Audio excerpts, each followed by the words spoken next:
트럼프가 멕시코와 캐나다에 대한 관세 25% 부과는 미뤘지만 트럼프가 여기서 멈출 것으로 보이진 않습니다.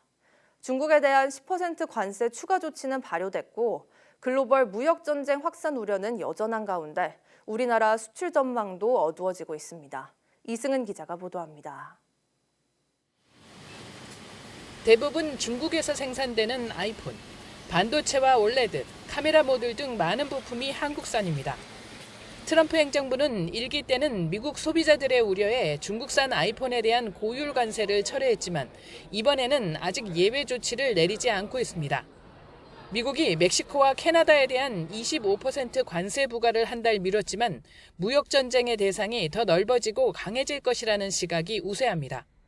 재임 기간이 4년밖에 안 남은 트럼프가 공약을 실현할 재원이 필요하기 때문입니다.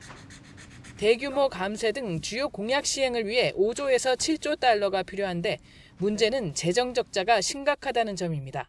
미 연방정부 부채는 36조 2천억 달러로 추정돼 의회가 정한 부채 상한 36조 1천억 달러를 이미 넘어선 것으로 보입니다. 트럼프는 외국 정부로부터 세입을 증가시켜가지고 이를 통해서 국내 세금을 감소시키고 이를 통해서 미국에 일자리를 창출한다.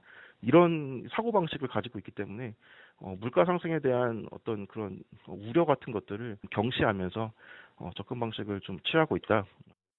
무역 전쟁이 확산할 가능성이 커지면서 지난해 8.2%를 기록한 한국 수출에도 비상이 걸렸습니다.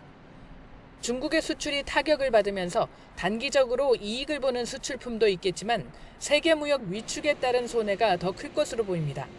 특히 반도체와 디스플레이, 부품 등 대중국 중간재 수출이 우려됩니다. 지난해 우리나라 대중국 수출액 195조 원 가운데 86%가 중간재입니다. 중간재를 수출해서 중국을 통해서 미국에 들어가는 쪽은 안 그래도 높은 관세에 힘들었는데 10% 추가 관세를 받기 때문에 이건 악재죠. 반면에 우리도 조선 같은 경우에는 중국을 때려주면 이제 K조선은 언터처블입니다. 미국 물가 상승 여파로 고금리의 내수 경제 압박도 지속돼 올해 우리 경제 성장률이 1% 초중반대에 그칠 것이라는 예측이 잇따르고 있습니다. YTN 이승은입니다.